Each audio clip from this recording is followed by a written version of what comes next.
Welcome back, everybody, to Business Monday. I'm Josh Fenton. He is the guy who innovates just about everything. Saul Kaplan from Biff. Lots of stuff going on. This murky stock market has sparked all these unprofitable innovators, Lyft and Uber, to hit the gas hard and try and get in while the going's good. Lyft and Uber have both filed some documents with the SEC looking that they are racing to hit a first quarter IPO. What's your thoughts on these capitalists? Well, that's a nice broad question to kick us off here. Yeah, well, first of all, they must be scared that the door in the window is closing. Oh, yeah. The IPO window is closing with the stock market taking some hits here. Boy, it's been a roller coaster. Lyft has been posturing. They want to go first, before Uber sucks all the oxygen out of the room. Totally. Or capital, or whatever we're talking about here. Enthusiasm. And so I don't blame them. It's a timing game. It's always about where the market is and what they can come to the market with, what the market will absorb.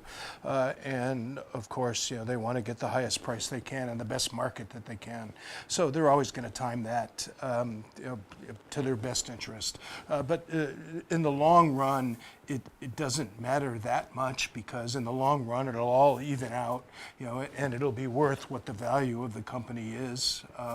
But they'll try to take some chips off the table, whether it's the initial investors that are trying to get paid off, or whether they're trying to raise additional capital. I suspect, that they have plenty of working capital to fuel their growth. And they probably want to pay off some of the early investors, including some of the senior management team as well. It also came out last week or the week before that Uber specifically was looking to purchase either Bird Scooters, which got a $2 billion valuation earlier in the summer, Imagine that. or Lime, which are the little green ones that nearly run you over here in Providence. And they want to really be the transportation solution company to the next iteration of how people are going to move. They're going to play in every aspect of the transportation ecosystem, and they're going to make some smallish bets, just to hedge. Just 2-3 which is a billion rounding here. error when you have the kind of market cap that Uber has, which is kind of scary to say. But they're not going to leave themselves vulnerable to any transportation option and try to help people move seamlessly across those platforms. And mostly it's a competitive play to keep somebody from coming in and starting to take share out of the marketplace. We'll see. In the end, I think the biggest plays are we're gonna have to see which of these ride-sharing companies make the transition into the autonomous vehicle, the driverless car market. That's the real big play here, and you've seen some movement in that regard here over the last few weeks. Absolutely. Yeah. I don't know if you saw the interview with Elon Musk on 60 Minutes last night. I saw part of it. He's an interesting character. He was beyond interesting. I'm not sure if likable is another term to be used, but he was certainly interesting. Yeah. One of the things he threw out as a little bit of a footnote was that he thinks he stabilized Tesla, and they're now in a production structure that is meeting some of the promises that were made. But he uttered that at one point they were losing $100 million a week, and that they would burn through all their cash, and that they were weeks away from complete, utter failure. Imagine that. You've lost some money in your day, right? No, never. Have you ever eclipsed, let's just go with $50 million. Have you ever lost $50 million a week consistently? The scale that we talk about here, when you talk about Elon Musk and the amount of bravado this guy has, whether it's SpaceX, where he's going to go off to Mars, and that's where he's going to retire. What was he? He's launched 6,000 satellites. He's been the biggest delivery system of satellites. No, he thinks big. You have to give him that. He did come very, very close because the drain on cash, and they couldn't go back to the market until they proved whether they could or couldn't deliver, on their Model 3 production schedule. Right. And, hats off. You got to give the guy some credit. I mean, they jumped through a lot of hoops to get the production, to ramp up production, and the production's been pretty solid. They're fulfilling demand in the market, not without pain in the organization, because we've seen some people. The one other thing that came out that was, I thought, the aha moment was that the car's not coming in at the $35,000 price tag that was promised, that created the demand and all the pre-orders, but it's coming in more like $55,000 or $60,000. When you add the options that are not so much options. Yeah, like a steering wheel and tires. No, it's not that bad.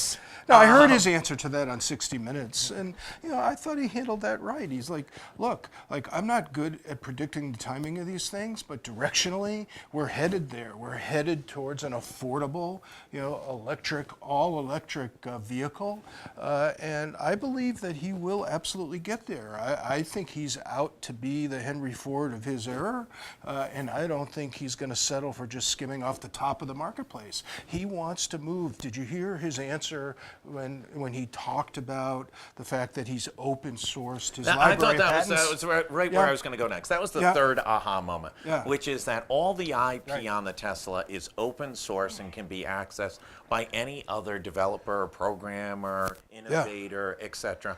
The absolute catastrophic difference than usually how IP is treated, which is I hoard it, I protect it, and it gives me the value to my company. Well, that's what the industrial era was about, right? It was about you scale, you protect your IP, you build regulations, you hire lawyers to keep other people and protect your patents, right? And here comes this guy, Elon Musk, who says, no, I have a different way to do this, right? We're going to move the whole world to electric vehicles. We're going to lead the way, and we're going to open source all the know-how and encourage lots of competition to come in, leverage our know-how, and you know what? He's challenging the market. Do it better than we do it. We'll learn from you. We'll continue to get better. You'll keep pressure on us. This is what innovation is really about. It's not about a patent and you protect it, and then you rest off your laurels, for the life of the patent, and then you fight to keep others from the marketplace. We sell this in the pharmaceutical industry, right?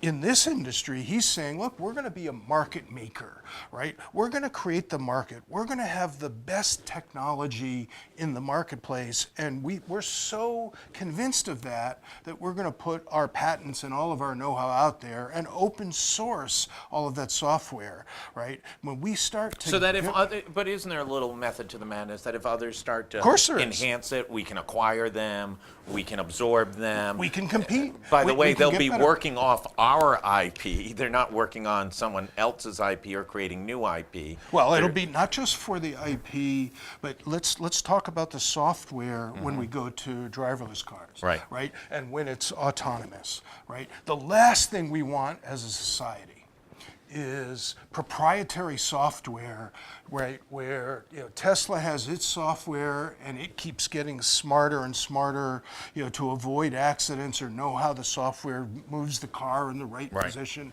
right? What you want is open source software where everything we learn, every accident, enhances all. By the way, how easy is it going to be to protect the software of driverless cars after the first accident? I mean, the first motion filed in that lawsuit will be, let's take a look at what the capacity is of that software. Well, it'll be easier to protect if it's open source and everybody learns together. Right. And so when we learn and that gets incorporated into the software, everybody's software gets updated.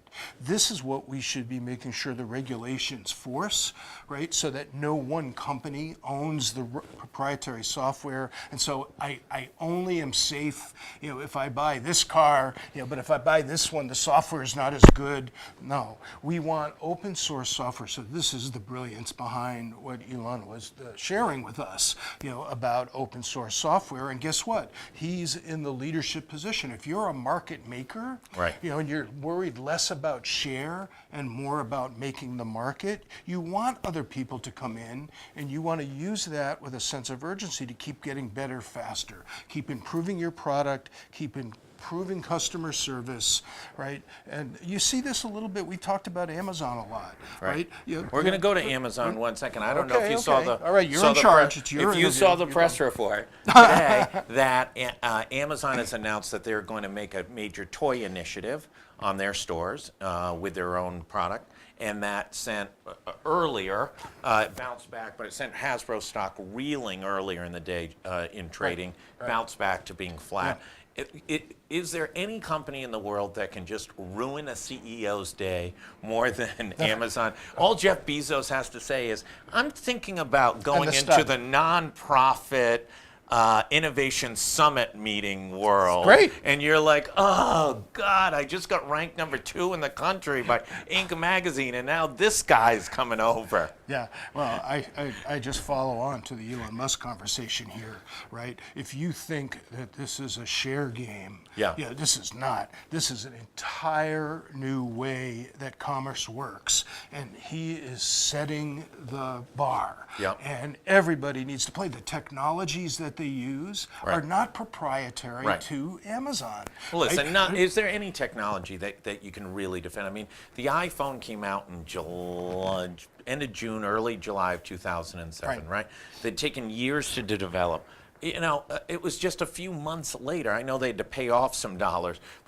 There was a phone almost identical by a competitor within 6 months, right? They were never the first with anything, going way before the iPhone. When they were competing with Sony, who had the Walkman, right? Everything they came out with, it was less about the product and the technology, although a lot of people think it is just the product and the technology, and more about the ecosystem that they set up, right? The way we got at the apps, the way they encouraged developers to build apps, right? They created this ecosystem where the way you they could built come the out crappiest battery in the world so they could sell you so many accessories that it would choke a horse. Well, my favorite story there is Nokia, right? Who had the most incredible technology. The phones were unbelievable. They were great The phones. best camera of any phone. Like, they just had so many superlatives from a technology standpoint, and they got their you-know-what kicked by Apple because they had people locked into this system, right? And you were not going to give up your technology to get a slightly better or even a much better phone from Nokia, and now it doesn't exist, right? And so that's because we grew up thinking it was about IP, it was about product, it was just about the technology. Those things are important, but that's not the whole game. And if you're playing a product game in a game where customer experience and service and you're continuing to build a long-term relationship and an ecosystem around that relationship, you're going to beat out the best product all the time, right? All the time, or at least give you the chance to catch up to put a better product. So we got to go from product to customer experience, and then use product and technology to drive customer experience. That's what the lesson that we learn, from Jeff Bezos and Amazon. You see this all the time. You think about all this time. This transformation, but now the transformation is happening in a lot of spaces with the 800-pound gorilla, right? Uber's an 800-pound gorilla. Right. Amazon's an 800-pound. Tesla's an 800-pound gorilla.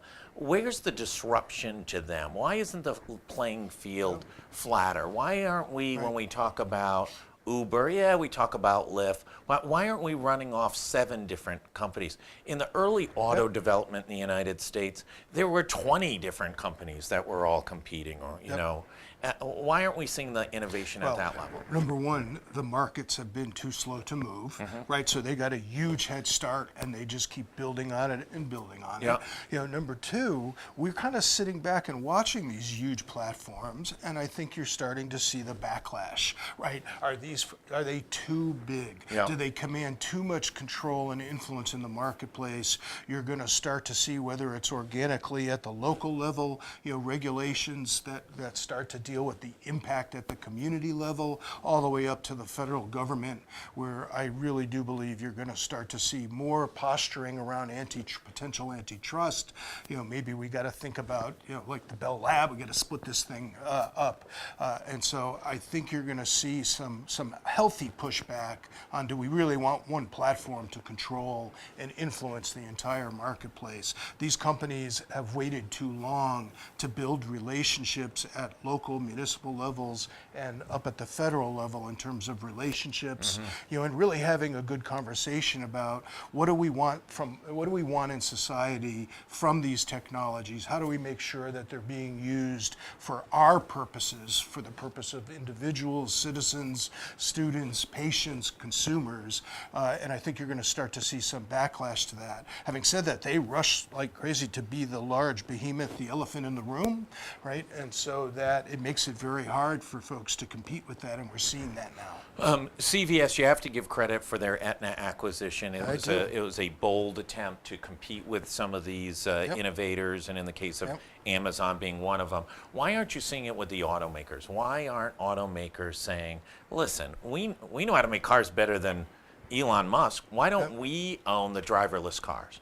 And why aren't we building driverless fleets instantaneously? Well, the auto industry has been very slow, and has historically been slow.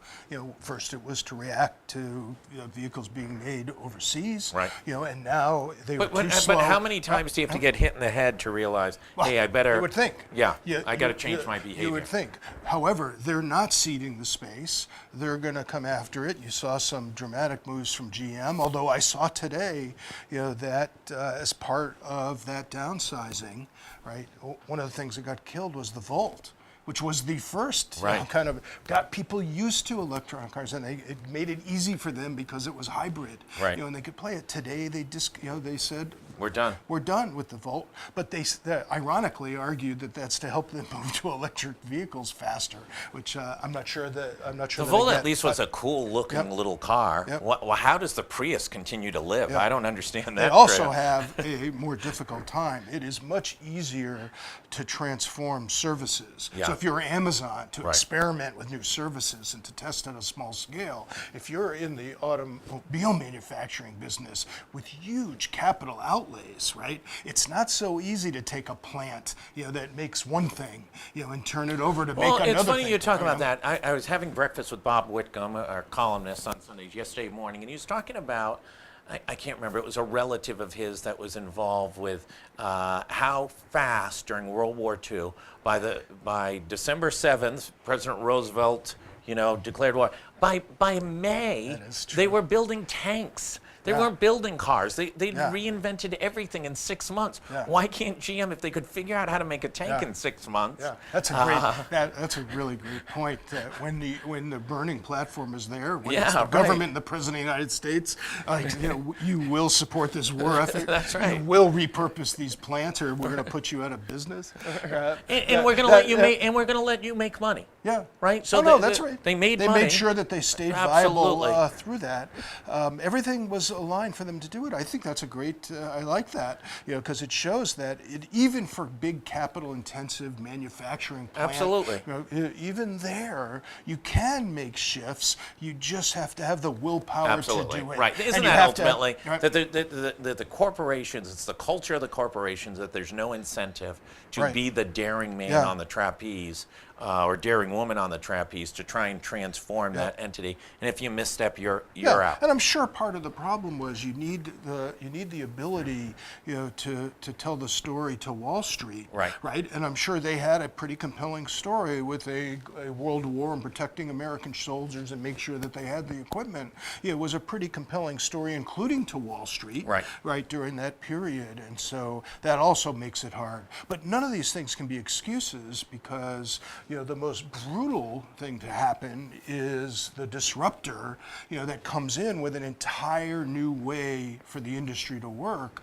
while you're still pedaling the bicycle of the one you have. Right. And we'll see whether, if I had to bet on whether the auto manufacturer will win this or whether the technology companies will win, I think it'll be nuanced and there'll be relationships between the two, but you got to bet on the technology, right? Because these guys have been awful slow to change their business model, and they sure don't do experimentation of new business models, right? While they're still driving, excuse the pun, the one that they're in today. Yeah, absolutely.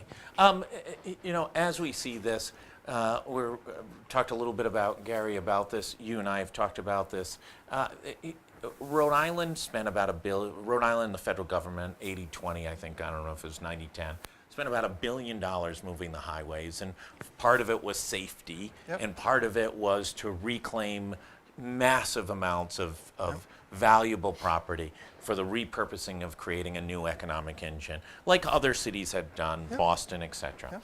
And it was about 8 years ago that Governor Chafee named the first members of the commission, and the track record's, I'll put it, spotty at best. We have a nursing school publicly subsidized, Wexford publicly subsidized, an apartment complex up in the Jewelry District now being built, and that's about it. And this, whether you like the Fane Tower or don't like it, it's 2 years in and we're still fighting about the height variance up at Providence City Hall. Is it time to restart that model as well? We don't seem to have it right. It doesn't function in really how developers want to be able to go into a city. I can go into city X and go through permitting in 6 months to 12 months. And in Providence, nobody's even seen a final design or a budget yet, and I'm 2 years in and I can't even find out if I can build the building at a height that's economically viable. This is crunch time, Yeah. right? The construct that came now, this is personal for me. It goes back to when I was in economic development, and we had worked on the MOU to try to create the right relationship between the city, and the state and economic development.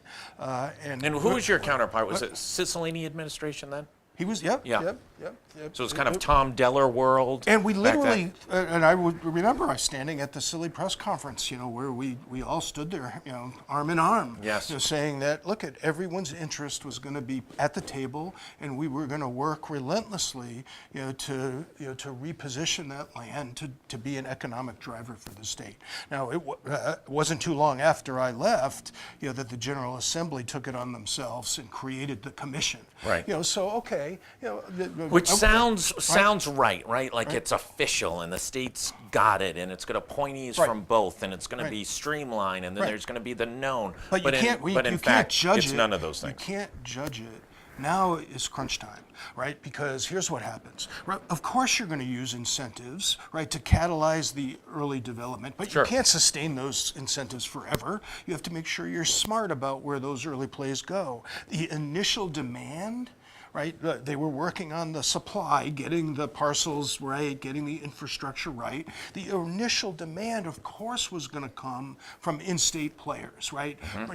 Brown that needed to come off the hill because they're landlocked, right? URI that wanted a presence, here, and any developer was going to go off after the institutions that are here, right. That have capital or access to some capital to do development, and so that's okay. That doesn't bother me. The question is, what happens now, right? What happens that early development is shaped, the supply is right, the parcels are good, right? And what happens now when we're trying to bring outside capital in, right, to build on top of what the in-state players did? And so this is really the important time. That's why the Fane Tower is so important, right?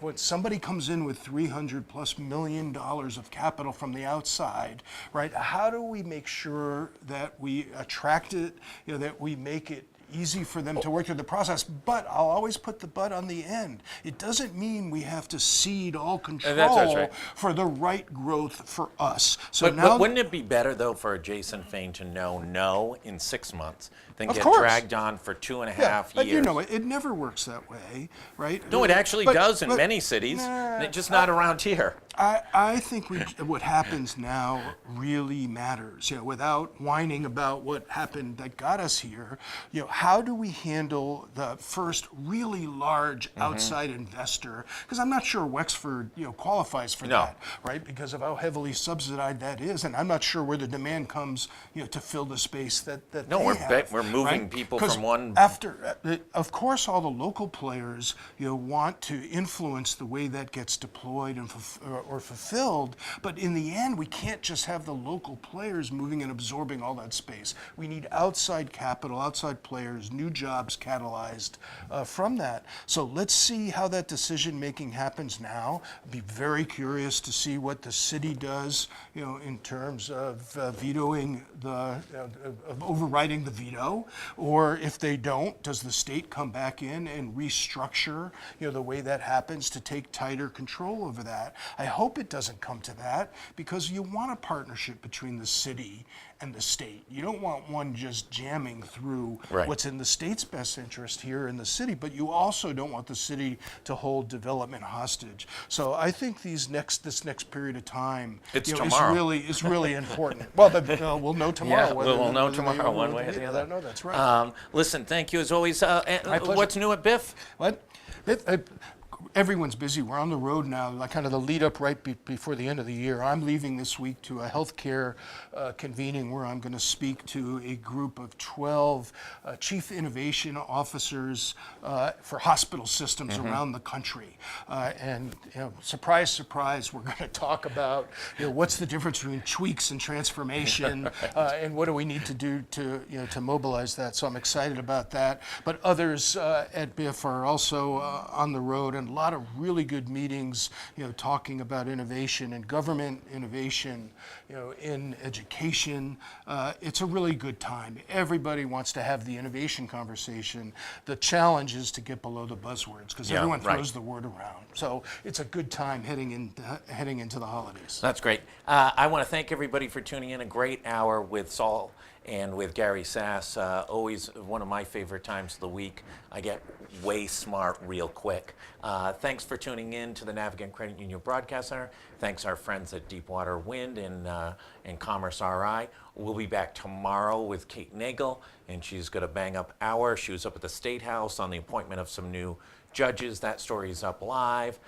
Take a look, and lots more coming on Fane Tower this week as the rubber hits the proverbial road on whether or not the council overrides